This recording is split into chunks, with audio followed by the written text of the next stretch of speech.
Have seats. We're going to start because, you know, it's always good to have time then for the conversation. So great to see you all here. Thank you so much for coming. I think this is going to be the last salon for the season because the weather is getting way too good, and I feel that I am torturing you by asking you to be inside when it's so beautiful. But I'm very happy to be here because I think that tonight is going to be quite a great salon because we have great speakers. I mean, we always have great speakers, but tonight we have speakers as great as usual and that I also love as much as usual and that are very special. So, you know, it's going to be good. It's the second salon of a series devoted to the object and how it relates to the world where we live today, to the especially digital dimension of our lives. The first salon that happened a month ago was about the object online, so objects that are taken from the physical realm and transposed into the digital realm for any kind of purpose, for explanation, learning, retail, you name it.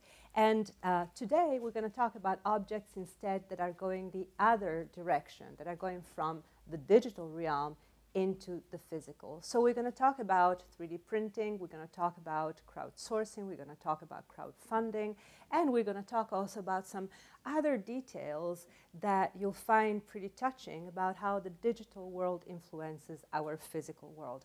Of course, you know, you'll see in this presentation that was masterfully put together by Alina Rezenji, as usual, with the help of Michelle Fisher, you'll see a lot of these different aspects and nuances of this relationship, starting with the fact that 3D printing has become such a buzzword for what we do today, for good and for bad, that we are all thinking of this dream of having factories in our garage thanks to the portable 3D printing machines. And this is what we think today when we think of 3D printing. I mean, it started out with these kind of sci-fi visions of, you know, I remember one of the first visions that I had from sci-fi movies that I saw when I was a child was this kind of microwave oven before the microwave oven, in which, I don't know if it was Star Trek or this terrible Space 1999, which was a really bad TV series from the 1980s, and the toast or the hamburger would materialize like, zzz, like this. And that was before I even knew what 3D printers was, but it was this kind of momentous and really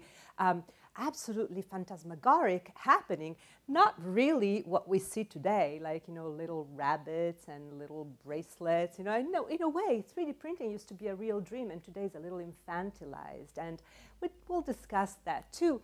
But in truth, the infantilization is quite recent, and I think it came with personal 3D printers, because if you go on back in time and if you look at the evolution of additive manufacturing technologies, that's another interesting aspect of 3D printing. You can call it so many different ways. So additive manufacturing is one of the most scientific terms. It's about materials being conglomerated together and solidified. So if you look at the evolution of AM, it goes back to the 1980s, and it used to be quite sophisticated. I mean, I remember us here at MoMA acquiring the first 3D printed objects in 2005, and they were chairs. They were really complex, expensive, difficult, and really beautiful objects. And I remember that, of course, that was not available to everybody, and the objects cost a lot, but there was a promise of so much that could be done also for, I don't like to say consumer goods, but for the market, for us. It was not only B2B pieces and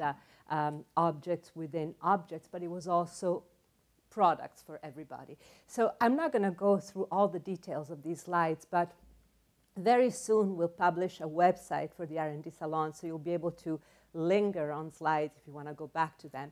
But what happened is that at some point the 3D printer, the personal 3D printer, was actually introduced, and the personal 3D printer is what sparked also a mass media frenzy when it comes to 3D printing. I mean, 3D printed existed even before, but how is it that the economists took so many years to put a 3D printed object on the cover? Because the buzz was lacking. It was something that was part of the industry, but it was not yet in the mainstream parlance. So we have Cory Doctorow, we have Brie Pettis everywhere with MakerBot, and then we have The Economist and Makers by Chris Anderson.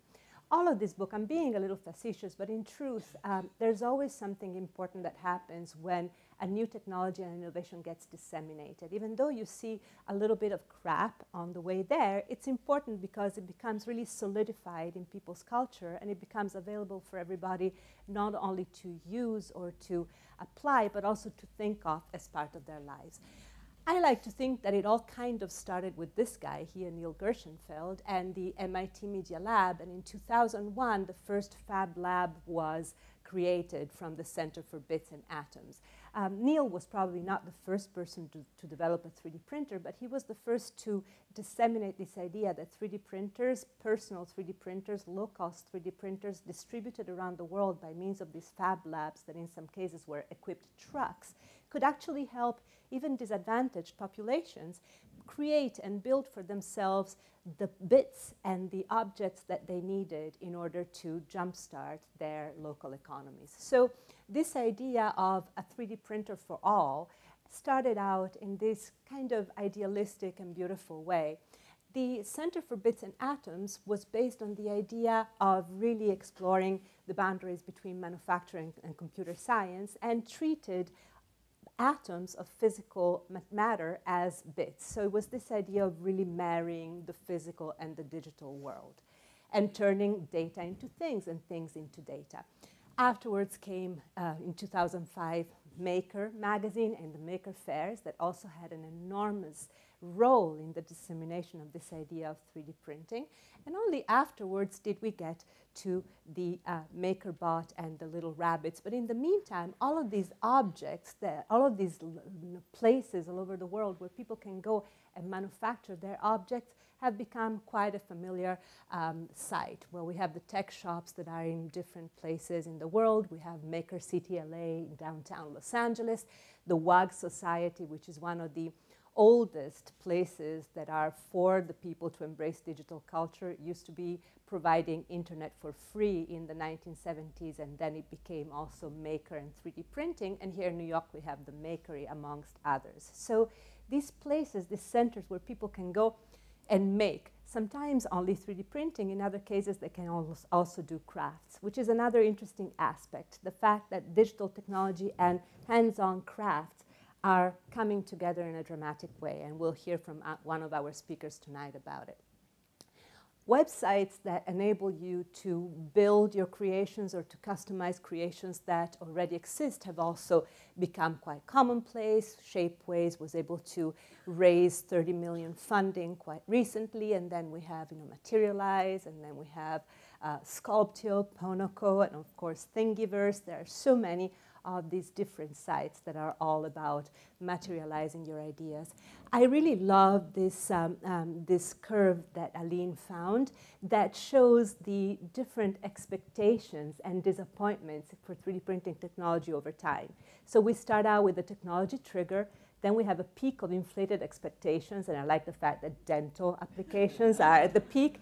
Then you dive down with jewelry. Oh my God, is that all we can do with 3D printing? And then we go up on slope of enlightenment, orthopedics, non-critical aerospace, prototyping, and now we're kind of settling there. I like this curve because it kind of condenses what I've always thought about new technologies, including web design. You start out with big enthusiasm, and then you dive down, and then you settle. There's a moment of drunkenness, and then you become sober, and you are able to use critical tools and to really employ the technology well. I also like the fact that over there, you see over time the evolution of three big companies, 3D Systems, Stratasys, and MakerBot, and you see the infantilization. I'm sorry, I don't mean to really bite on MakerBot so much, but in a way that is symptomatic. And also Stratasys bought MakerBot, so that also helps. But Stratasys is the company that even back at the beginning of the 21st century used to make the most complex. It was MGX in Belgium. And it used to make the most complex objects that we also acquired. You see here also additive manufacturing, its current applications and the potential future applications are really big. Aerospace, space, automotive, healthcare, and consumer products. There are a lot of possibilities for future applications too, depending on the investment and depending on the direction that we want to go to give to this trajectory. Also in this slide, you see the advantages of additive manufacturing versus traditional. And they're quite well known to so many of us that are in the design world. I mean, if additive manufacturing were really possible, we would be able to eliminate so much waste. We would have an exceptional speed to market. I mean, there was a dream many years ago of having these Kinko-like stores at the corner where you can send the file for your chair that you had customized after downloading it from this famous designer site, and then you would go and get your chair printed, you know, with minimal transport and warehousing. And also design complexity, the kind of complexity you can achieve with additive manufacturing is amazing. Traditional manufacturing lets you choose materials with much more freedom, at least for a little while longer. It lets you manufacture bigger parts, and it enables you to really go mass market. But all these differences can actually become moot if we invest more, if we find real belief in additive manufacturing, and that's all to be demonstrated, and if we really invest in it. Digital to physical is not only about additive manufacturing, it's also about phenomena like threadless. I wanted to wear my threadless t-shirt today, but I didn't because I had a very, very serious meeting before this. But, you know, threadless is one of the first instances where you were able to actually order something and customize it the way you wanted.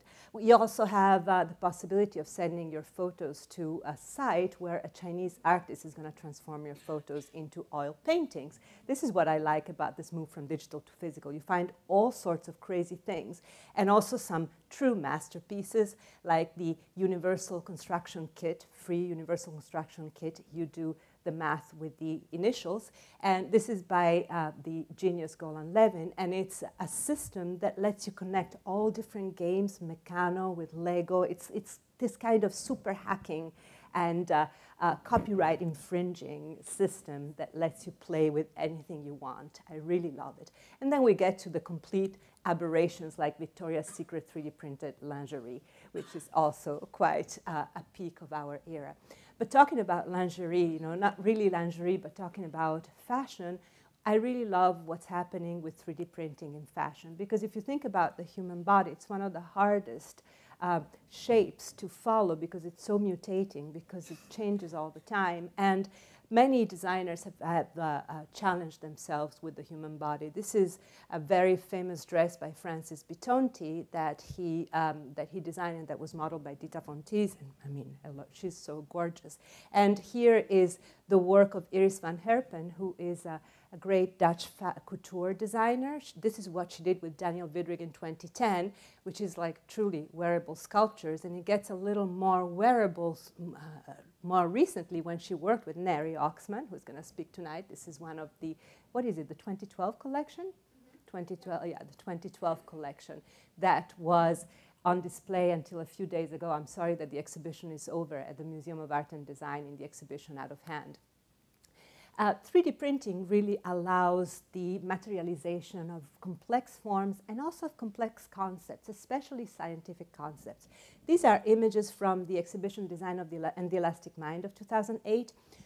On the left-hand side, you see the work of Neri Oxman, also speaking tonight. And at that time, Neri was trying to catalog natural behavior like barks of trees and other phenomena happening in nature. She was trying to extract, distill, like juice algorithms out of them, and then create a library that she could every now and then materialize in these shapes. So those beautiful vase-like structures, objects that you see there, are the materialization of algorithms that kind of condensed behaviors in nature.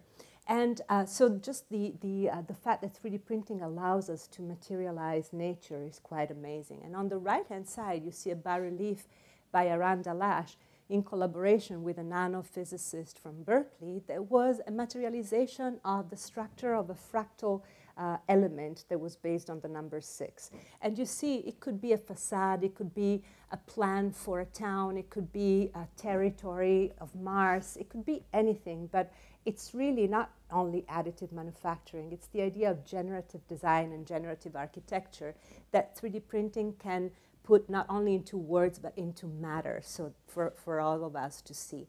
And you see here, this was the file or the construction of the digital file that was at the basis of that particular sculptural bas-relief that was done was actually realized by C2 Studio, which is a company, I think it's still in Brooklyn, no, it's in Queens, that has for many years worked on this particular kind of operations. Of course, you can also 3D print organic matter. We wanted to have tonight A.J. Jacobs, who's a writer that actually 3D printed a whole meal for his wife and documented and lived to talk about it. And he couldn't make it, but you can 3D print a lot of food if you want to, and you can also 3D print parts of bodies. We've heard about it a lot. We picked these particular cases here, which is like pelvic bone replacements, artificial blood vessels, but you name it. There is so much going on right now when it comes to printing organs and to printing tissues. And we've only begun to see we've only scratched the surface. There's going to be so much more in the future. We're already printing DNA. This is quite new, quite a recent innovation, but it's Cambrian Genomics that is based in the Bay Area that built the first DNA printer. I mean, already scientists have been working with DNA to create DNA origami, little structures that are responsive, little viruses that move in a way and really change depending on how they're put together. We know about synthetic biology, but the idea of having a DNA laser printer is quite revolutionary, and it goes deeper into the idea of 3D printing organic matter. The work of Andrew Hessel and his team at Autodesk is all about 3D printing organic matter, and in particular viruses that might become really fundamental to the future of the pharmaceutical industry. Also, Andrew works on really weird projects. For instance, you might have heard of the guys, of the artists that 3D printed the Van Gogh's missing ear using some DNA from an envelope, from the saliva on an envelope by Van Gogh. And it's quite funny because Andrew and his team at Autodesk asked us if we thought that it would be something that had very strong artistic value, and we were very perplexed here at MoMA. I didn't want to answer, so I called my colleagues in painting and sculpture and said, "What do you think?" And they were like, "I don't know." So right now it's on display. Right now it's on display in Karlsruhe at ZKM, the museum there, the Museum of Technology. But I thought it was really quite interesting to think that you can really go as far. We're back into science fiction now, the idea of cloning. On the other hand, 3D printing is about materializing gestures, and it's about something that is as old as these drawings, neon lights drawings by Picasso. You might have seen the sketch furniture by Front that arcs back to 2005, where using a laser pen and special software, special motion capture software that was developed in Japan, these four Swedish designers were able to capture their sketches and materialize them directly into 3D printing, producing therefore really, really bad furniture, but a great spectacle. And we had these pieces of furniture in Design and the Elastic Mind, actually. And Design and the Elastic Mind showed other types of move from the digital to the physical. Let's remember, it's not only about making jewels, little rabbits, or even chairs. In some cases, it's about materializing bits in ways that are even more seamless. I really liked this printer that took like digital files and actually transformed them into spray painting on a wall. It was quite beautiful. Jörg Lenny and Uli Franke, the Hector that was at the entrance also of Design and the Elastic Mind. Sometimes one can 3D print filament in space. This is the work of Joris Larman, and I have to ask you to please start the video for me. It's quite beautiful.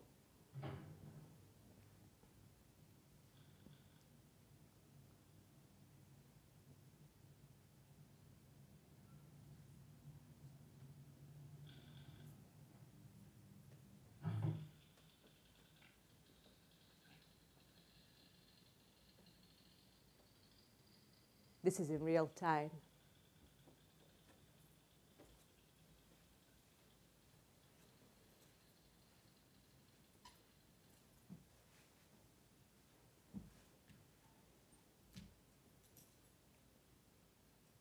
And you see that it follows a digital file.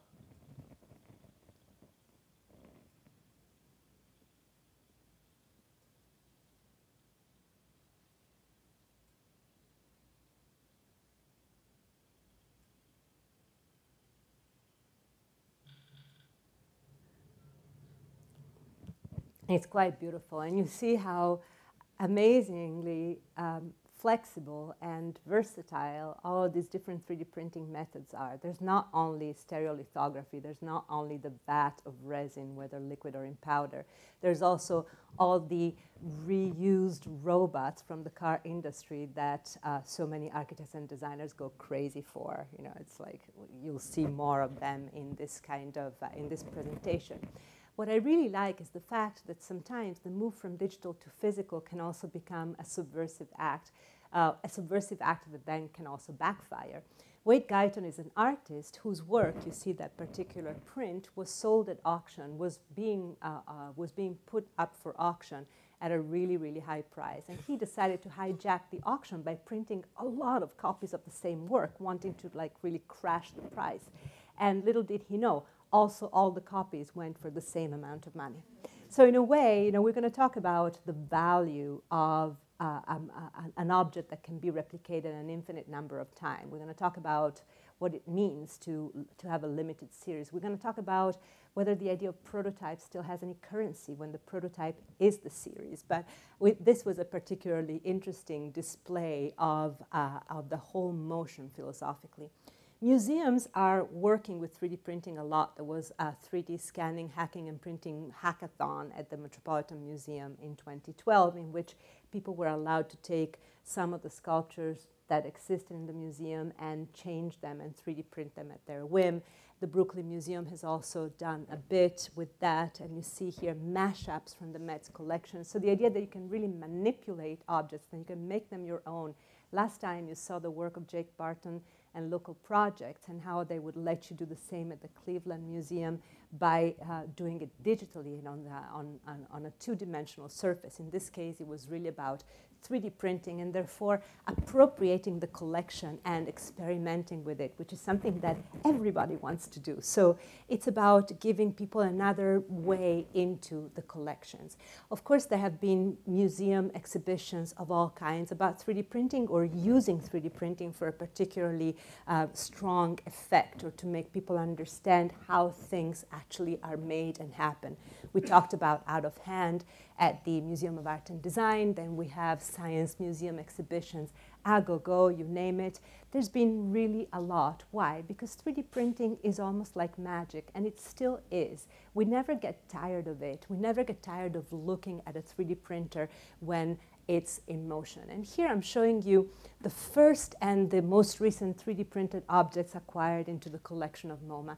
The first is the Patrick Jouin one-shot MGX stool from 2006, which is truly magical because the 3D printer printed the joints at the same time as every other part. So it's print in one shot, but it kind of closes like, you know, the Shanghai stick, the game sticks when you bring them up. So it really is all done in one shot, and it's amazing. And it was one of the very first objects that we acquired. And one of the last objects is Marcus Kaiser's solar sintered bowl, which is one of the most ancient looking, even though it's so recent. That is 3D printing that is done using, instead of resin, silica, the sand of the desert, and glassifying it by using the beams of the sun, concentrated through a Fresnel lens, the way we were using Fresnel lens as children to burn leaves. So it's something that is at the same time brand new and as old as can be. And this is the exhibition Digitally Mastered from 2006, in which we were showing our first objects that were either 3D printed or coming from digital files. You see Patrick Jouin's solid chair, and just behind it, it's a little bit washed out by the projector. You see the one-shot stool and many other bits, including also the APOC system by Seimi Ake that you see at the top on the wall, which was a case instead of a digital file that masters, that controls a textile machine. So a lot of objects in the collection, and we keep on collecting, but 3D printing is changing very interestingly, the kind of 3D printing that is not done with a personal 3D printer. This is the work of Dirk van der Kooi, who uses, of course, these beautiful robots from the car industry to deposit this slur of recycled plastic from refrigerators as if it were toothpaste. You know, he builds objects, he builds that beautiful chair on the side, you know, with this slurry. And the slurry usually is gray, and then you can color it in any time and in any way with other colors. And it's always imperfect and always different. We were talking about the prototype being the series and vice versa.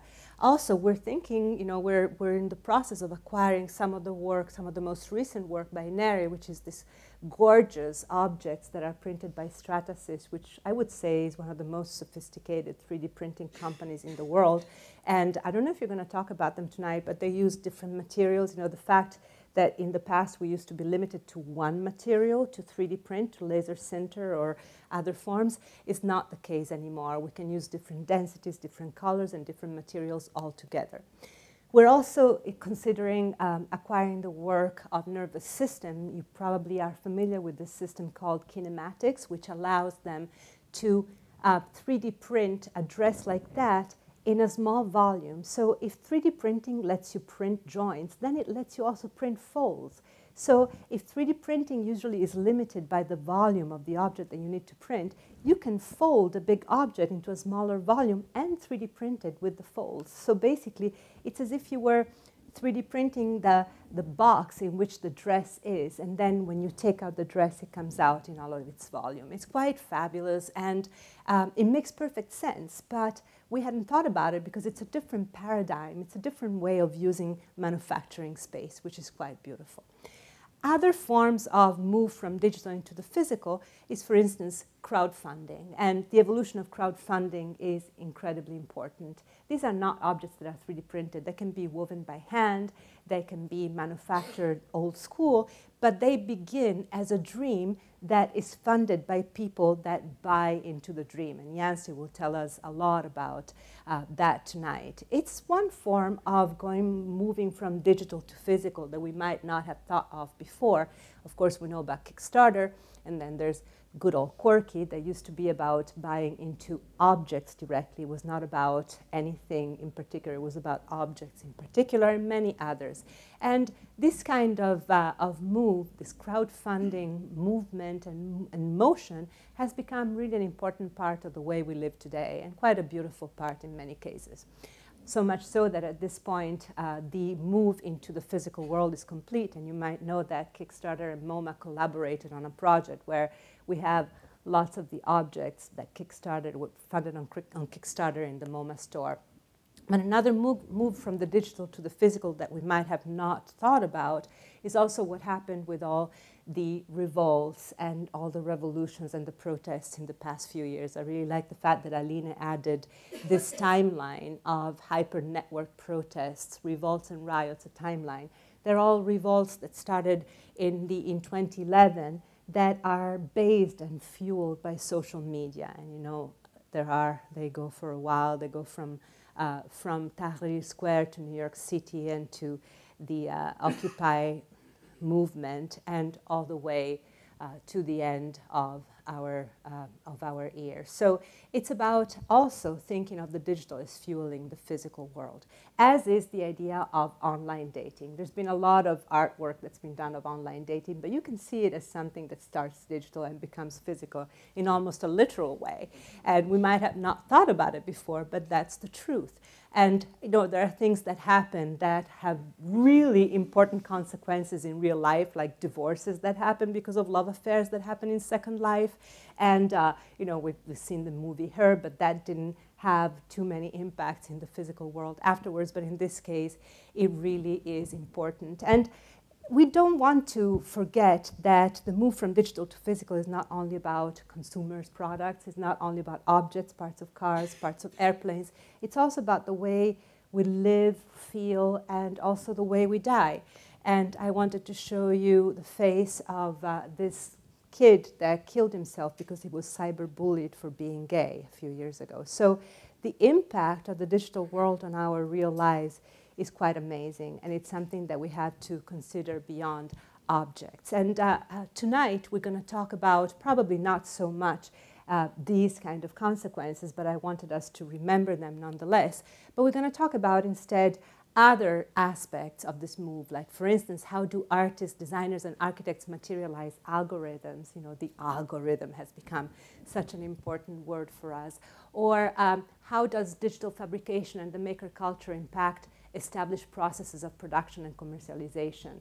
What does it mean to build locally after a globalized manufacturing movement in the past few years? So the questions are endless, and I'm sure you have so many also, and also contributions to make. And to help us tonight, we're going to have Neri Oxman on the left-hand side, Emily Spivak, center top. On the right top is David Platzker, and then Yancy Strickler smiling in the corner. And I would like you to help me greet them here tonight. And we're going to start with David.